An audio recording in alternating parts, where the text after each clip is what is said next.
दूसरा कुरिन्थियों अध्याय 8। क्या परमेश्वर को इस बात की परवाह है कि हम अपना पैसा कैसे खर्च करते हैं? पृथ्वी पर राज्य क्यों थे? संत बेचारी दुनिया उल्टी हो गई। दुनिया उल्टी कैसे हो सकती है? जिन लोगों ने दुनिया को उलट पुलट कर दिया है वे यहाँ भी आ गए हैं। अधिनियम 17 का 60। तो दुनिया उल्टी हो गई है, आखिर कैसे? इसका क्या मतलब है? खैर, परमेश्वर ने छोटे झुंड की सहायता करने के लिए मसीह के शरीर का उपयोग किया और इस प्रकार आज अन्य जाति लोग यहूदियों की सहायता कर रहे हैं। और हम ये देखेंगे। तो फिर आप यहूदी हैं या गैर यहूदी? यदि आप हैं तो आप बचाए जा सकते हैं और पृथ्वी पर नहीं बल्कि स्वर्ग में राज्य में अनंत जीवन पा सकते हैं। अतः बचाए जाने के लिए या क्षमा पाने के लिए हमें यीशु मसीह पर विश्वास करना होगा। सुसमाचार पहला कुरिन्थियों 15 अध्याय पद संख्या 3 और 4 है। क्योंकि मैंने सबसे पहले तुम्हें वही बात पहुंचा दी जो मुझे अर्थात पौलुस को प्राप्त हुई थी कि पवित्र शास्त्र के वचन के अनुसार यीशु मसीह हमारे पापों के लिए मरा और गाड़ा गया और पवित्र शास्त्र के अनुसार तीसरे दिन जी भी उठा। तो फिर क्रूस पर चढ़ना कैसा है? मसीह हमारे पापों के लिए मरा, शास्त्रों के अनुसार स्वर्ग में कौन रहेगा? और क्रूस के बाद उसे उसी कब्र में दफनाया गया और वह फिर से जी उठा क्योंकि उसके बलिदान को पिता ने स्वीकार कर लिया था। आज जो यहूदी अनंत जीवन चाहते हैं उन्हें विश्वास करना होगा। प्रेरित पौलुस मेरा सुसमाचार है और हमने अभी अभी इस पर चर्चा की है। यदि आप अभी भी बचाए नहीं गए हैं तो रोमियो के अध्याय 1 से 5 तक को बार बार पढ़ें जब तक कि आप निश्चित न हो जाएं कि आप बचाए गए हैं। क्योंकि यद्यपि यहूदी लोग अब्राहम के भौतिक वंशज हैं फिर भी वे आदम के वंशज भी हैं। इसलिए जैसा एक मनुष्य अर्थात आदम के द्वारा पाप जगत में आया और पाप के द्वारा मृत्यु आई और इस प्रकार सभी मनुष्यों पर मृत्यु आ गई, तो सभी पुरुष मुझे पाप प्रकृति विरासत में मिली है क्योंकि सबने पाप किया है। रोमियो 5 का 12। और फिर हम सब ने पाप किया और इस तरह हम आध्यात्मिक रूप से मृत थे और हमें मसीह के आत्मिक जीवन की आवश्यकता थी। तो चलिए शुरू करते हैं। ओह, और क्या हम शुद्ध या सकल से दान देते हैं? हे भाइयों, हम तुम्हें मकिदुनिया की कलीसियाओं पर हुए परमेश्वर के अनुग्रह के विषय में बताते हैं। कैसे दुख की बड़ी परीक्षा में उनके आनंद की बहुतायत और उनकी घोर दरिद्रता उनकी उदारता की समृद्धि में बढ़ गई। इसलिए यद्यपि मैसिडोनियन लोगों को गंभीर रूप से सताया जा रहा था, उन्हें अपनी गहरी गरीबी में भी बड़ी खुशी थी और वे उस छोटे झुंड को उदारतापूर्वक जो कुछ दे सकते थे देना चाहते थे। परमेश्वर के प्रति उनके प्रेम और कृतज्ञता ने उनमें परमेश्वर के कार्य के लिए समर्पण की इच्छा उत्पन्न की। और उस समय परमेश्वर की इच्छा थी कि छोटे झुंड की देखभाल की जाए क्योंकि उनकी शक्ति उनकी न्याय करने की क्षमता थी। मैं प्रमाणित करता हूं कि हाँ, यह उनकी शक्ति से परे था कि वे स्वयं इसके लिए तैयार थे। तो आप जानते हैं, यह उनकी अपनी इच्छा थी। वे हमसे बहुत विनती के साथ प्रार्थना कर रहे थे। तो आप जानते हैं, वे हमसे विनती कर रहे थे। आप जानते हैं, हर संभव कोशिश कर रहे थे कि हमें यह उपहार मिले, इसके लिए राजी करें। इसलिए वे पौलुस के साथ साझेदारी करना चाहते थे और यरूशलेम के छोटे झुंड अर्थात गरीब संतों को कुछ धन देना चाहते थे। इसलिए उन्होंने स्वेच्छा से ऐसा करने की पेशकश की और पवित्र लोगों की सेवा करने की संगति अपने ऊपर ले लो। इसलिए वे यरूशलेम में गरीब संतों की मदद करने में पौलुस के साथ मिलकर सेवा करना चाहते हैं। तो फिर पृथ्वी पर संत गरीब क्यों थे? प्रभु ने कहा था, हे छोटे झुंड, डरो मत, क्योंकि तुम्हारे पिता को यह अच्छा लगा है कि तुम्हें राज्य दे। जो कुछ तुम्हारे पास है उसे बेच दो। अतः छोटा झुंड जो विश्वासी हैं अर्थात मसीह की पार्थिव सेवकाई में विश्वासियों का शेष भाग, पतरस के समूह को राज्य प्राप्त होगा और उन्हें अपना सब कुछ बेचना होगा क्योंकि उन्हें क्लेश में जाना था। और आरंभिक अधिनियमों में कहा गया है कि उनमें कोई भी ऐसा नहीं था जो निर्धन था, क्योंकि जितने लोगों के पास भूमि या मकान थे उन्होंने उसे बेच दिया और बेची गई वस्तुओं का मूल्य ले आए। अतः आज हमसे यह नहीं कहा जा रहा है कि हम अपना सब कुछ बेचकर चर्च को दे दें। केवल वे ही ऐसा करेंगे। ठीक है, यरूशलेम सम्मेलन या परिषद में यही हुआ। वे तो यही चाहते हैं कि हम गरीबों को याद रखें, वही जो मैं भी करने के लिए तत्पर था। वही है जो पौलुस ने गलातियों को लिखा था कि आप जानते हैं, वे अब गरीब होने जा रहे हैं क्योंकि क्लेश नहीं आया था, लेकिन उन्हें वह बेचना था जो उनके पास था क्योंकि वे क्लेश में पशु की छाप लेने में सक्षम नहीं थे। और फिर पौलुस ने रोमियो की पत्री में, जो दूसरे कुरिन्थियों के बाद की पत्री है, ये लिख दी क्योंकि मकिदुनिया और अखया के लोग उससे प्रसन्न हुए। तो आप जानते हैं, उत्तरी ग्रीस और दक्षिणी ग्रीस जहाँ कुरिन्थ है, यरूशलेम में रहने वाले गरीब संतों के लिए एक निश्चित योगदान देने के लिए है।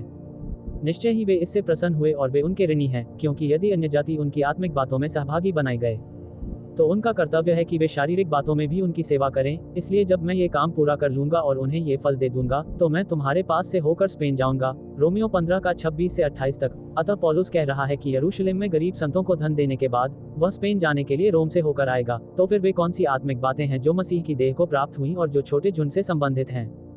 खैर, यह अब्राहम की आशीषें हैं कि अब्राहम की आशीषें यीशु मसीह के द्वारा अन्य जातियों पर आएं, कि हम विश्वास के द्वारा प्रतिज्ञा की हुई आत्मा को प्राप्त करें।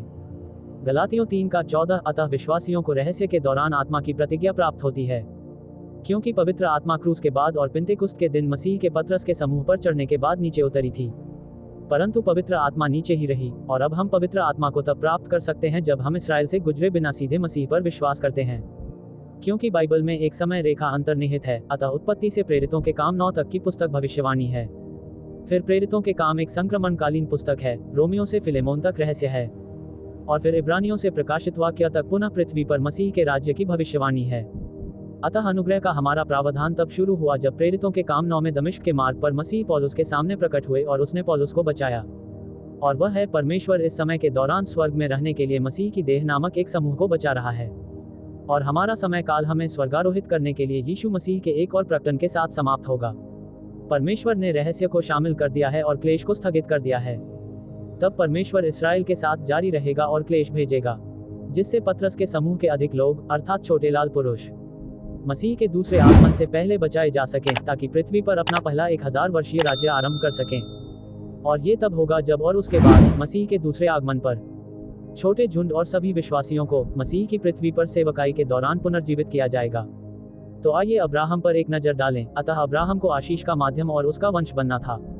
अब यहोवा ने अब्राहम से कहा, अपने देश और अपने कुटुंब और अपने पिता के घर को छोड़कर इस्राएल नामक एक देश में चला जा, जिसे मैं तुझे दिखाऊंगा, और तुझसे एक बड़ी जाति बनाऊंगा, और तेरा नाम बड़ा करूंगा, और तू आशीष का मूल होगा, और जो तुझे आशीर्वाद देंगे मैं उन्हें आशीर्वाद दूंगा, और जो तुझे कोसते हैं मैं उन्हें भी शाप दूंगा, और पृथ्वी के सारे कुल तेरे द्वारा आशीष पाएंगे। तो देखो, इस्राएल एक आशीर्वाद बनने वाला था, और वे एक राष्ट्र बनने जा रहे थे, और उन्हें एक भूमि मिलने वाली थी। फिर वह उत्पत्ति 12:1-3 था। फिर उत्पत्ति 15 में, मेरा मतलब है 13 में उसने कहा, जितनी भूमि तू देखता है वह मैं तुझे और तेरे वंश को युग युग के लिए दूंगा।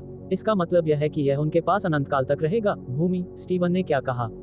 और उसने उसे उसमें कोई भाग न दिया। क्या परमेश्वर ने अब्राहम को अभी तक भूमि में कोई उत्तराधिकार नहीं दिया?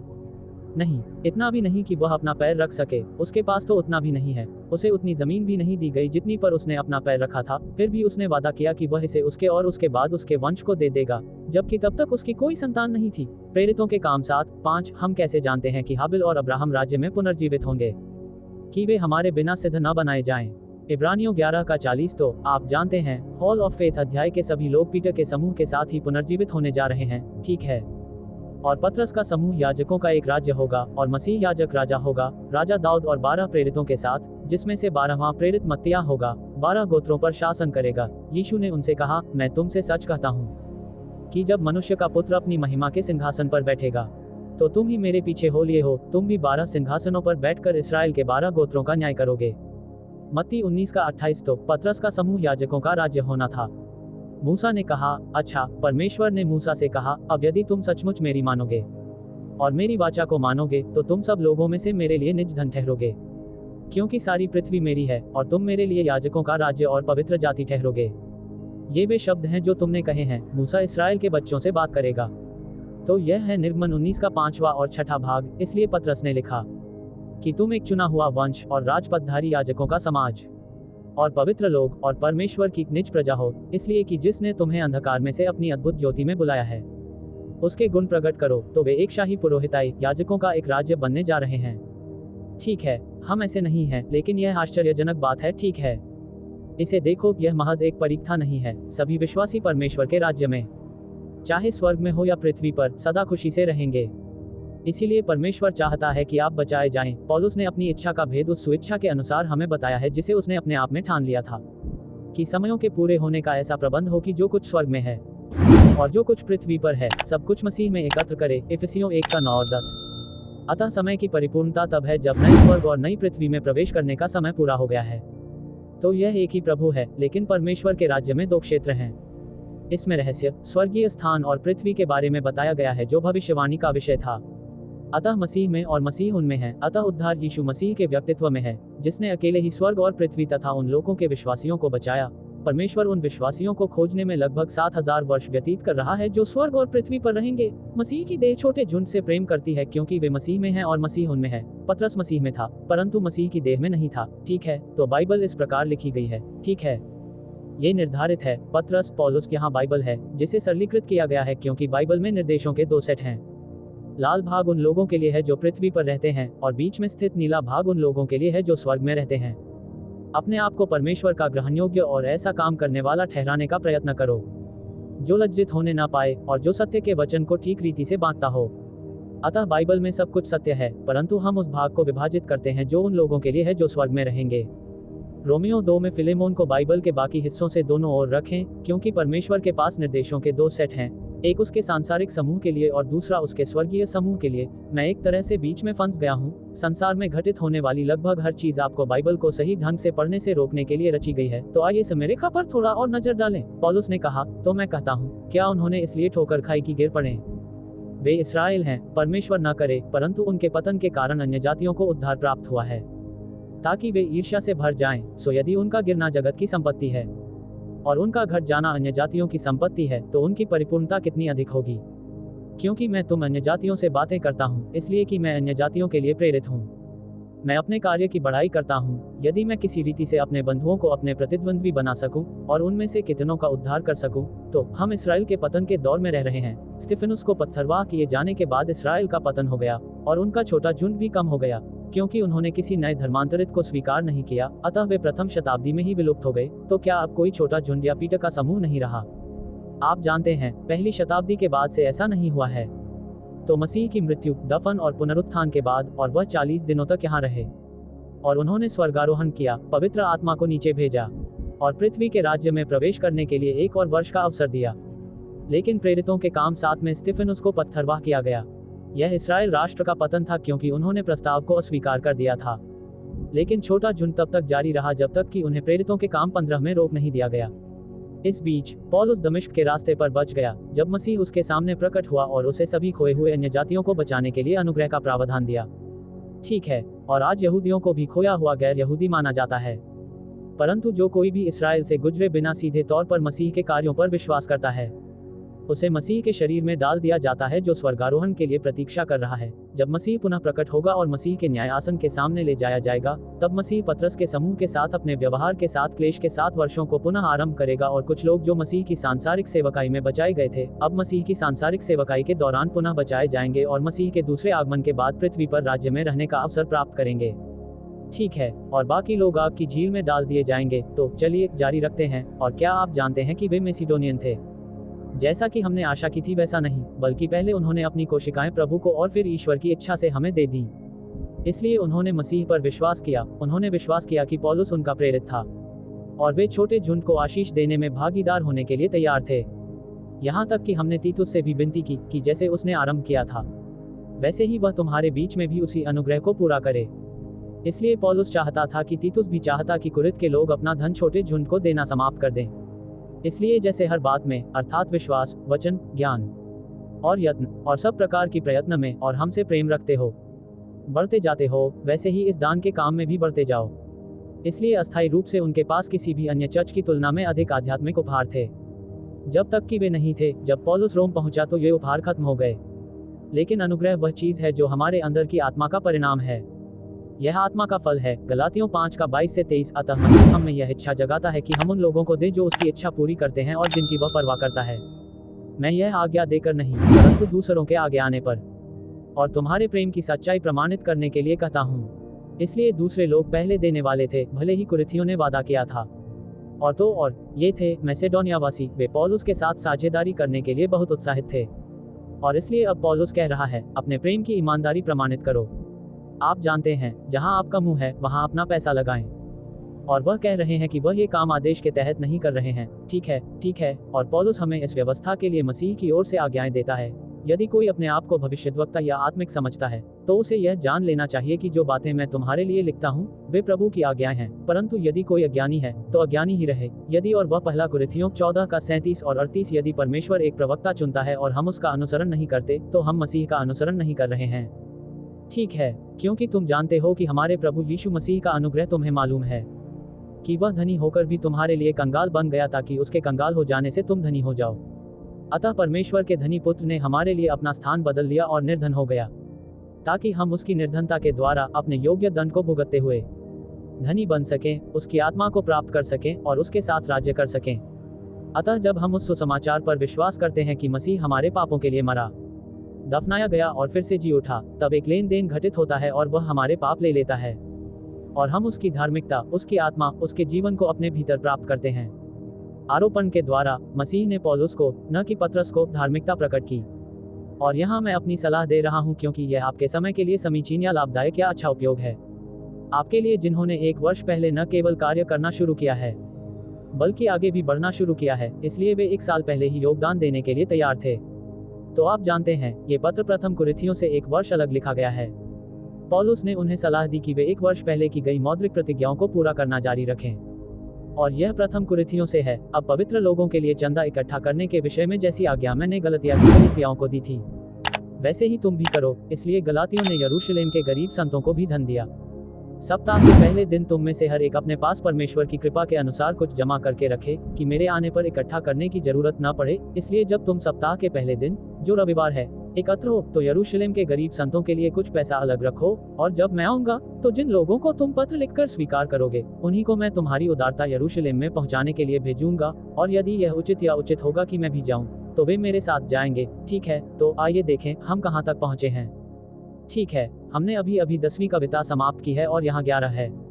इसलिए अब जैसा इच्छा करने की तत्परता थी वैसा ही काम पूरा करो।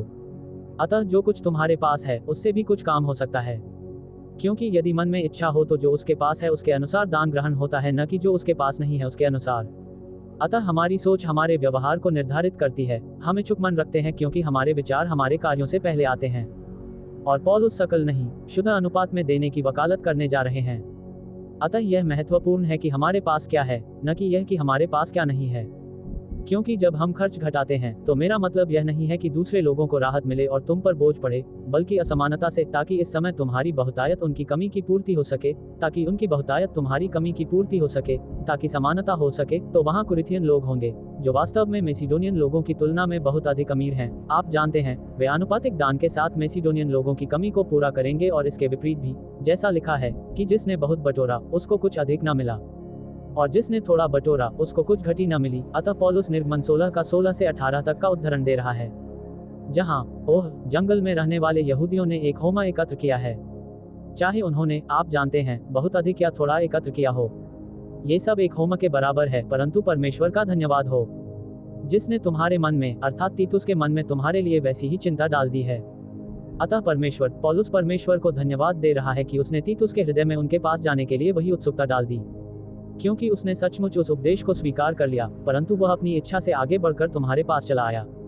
इसलिए उसने स्वेच्छा से कुरिन्थ वापस जाने का निर्णय लिया। मैसेडोनिया में पौलुस से मिलने के बाद उन्होंने स्वयं सेवा की। पौलुस से संग्रह को पूरा करने में मदद करने का ये सुझाव सुनने के बाद, और हमने उसके साथ उस भाई को भेजा है जिसकी स्तुति सुसमाचार के विषय में सब कलीसियाओं में होती है। तो वहाँ एक भाई जा रहा है, एक और विश्वासी, पौलीन विश्वासी, उसके साथ जा रहा है। और केवल इतना ही नहीं, परंतु वह कलीसियाओं में से भी चुना गया है कि हमारे साथ इस अनुग्रह के साथ चले जो हमें उसी प्रभु की महिमा के लिए और तुम्हारी तत्परता के प्रगटीकरण के लिए दिया जाता है। तो इस भाई को कलीसियाओं द्वारा चुना गया था कि जब वे यरूशलेम में धन पहुंचाने जाएं तो पौलुस के साथ यात्रा करें।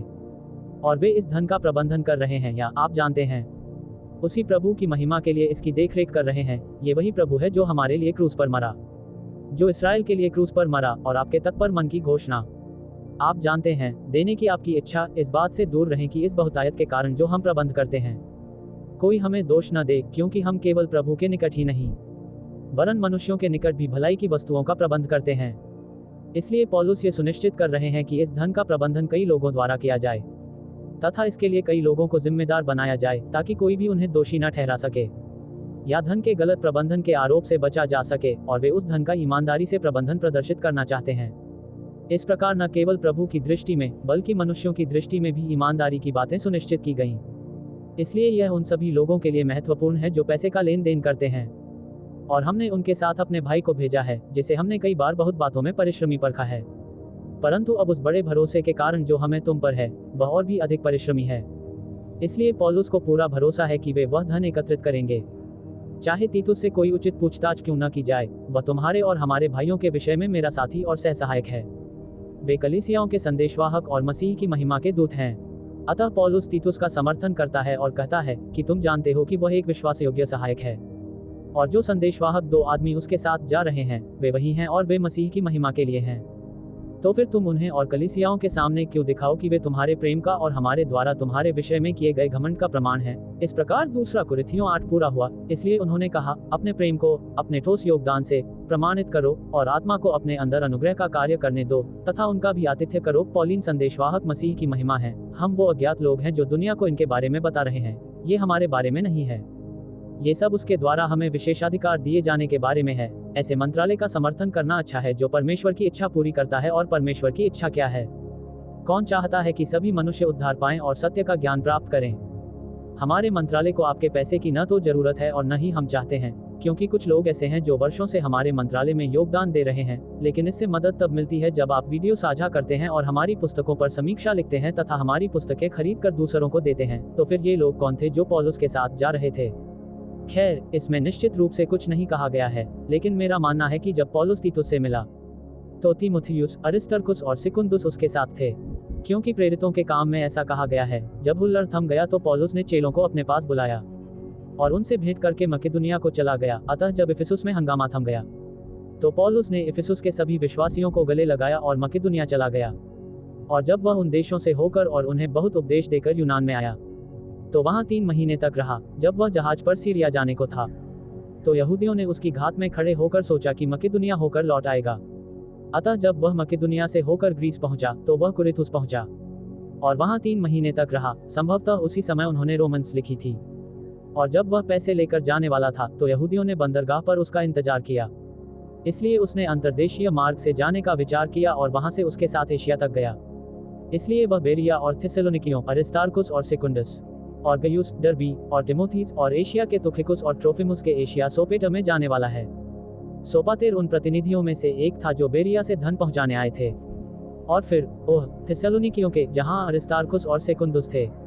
इसलिए मेरा मानना है कि वे पौलुस के साथ थे और फिर कुरिन्थ में रुके जब तक पौलुस वहां नहीं पहुंच गया। और डर्बी के गयुस और गलातियों के क्षेत्र से तिमुथियुस और एशिया के तुखिकुस और त्रुबिमुस भी वहां से आए।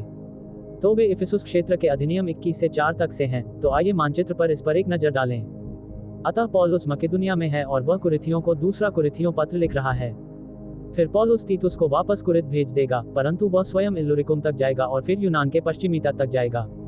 और फिर जब वह यहाँ 3 महीने बिता लेगा तो वह पैसे लेकर यरूशलेम जाना चाहता है, लेकिन वह जहाज नहीं ले सकता क्योंकि यहूदी उसकी घात में बैठे हैं।